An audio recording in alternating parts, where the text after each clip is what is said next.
This is a special week for New Yorkers and everyone else affected by the 10th anniversary of the 9/11 attacks.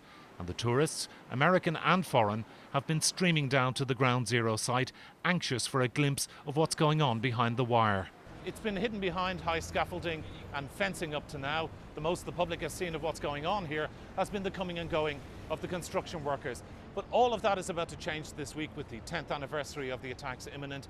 And we've been given a sneak preview of what many here regard as the hallowed soil of Ground Zero. It's by far the biggest building site in America and the most difficult.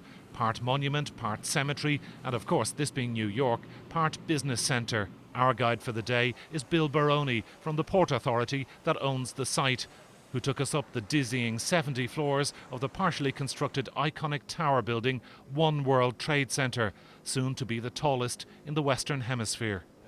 The Port Authority built the Twin Towers. They were our home.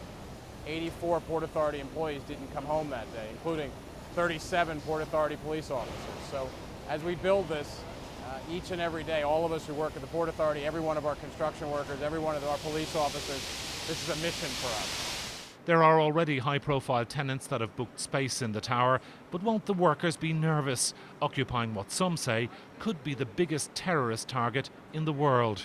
We are building the strongest built office building in the history of the world. There's an outer steel and concrete shell, there's an inner concrete steel core of this building. We understand the challenges that we face. But the tower will take another 2 years to finish, and this week marks the opening of the Memorial to the Dead. For this, the 10th anniversary of the 9/11 attacks, they really had to do something quite special here. After all the argument, after all the debate, after the ferocious engagement between all the different parties, they finally came up with this scheme. On the exact footprint of the Twin Towers, they built these huge monuments. Monuments to the absence of the Twin Towers, but monuments also to the thousands of people who lost their lives.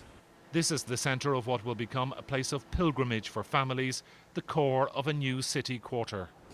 This is a site that most importantly remembers what we lost, but also shows the resilience of the people of New York and New Jersey in rebuilding the site and not just having it be what was lost, always knowing that's most important.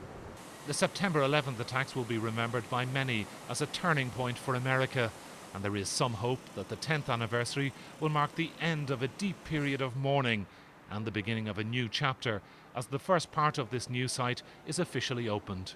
Richard Downs, RTE News, at Ground Zero in New York.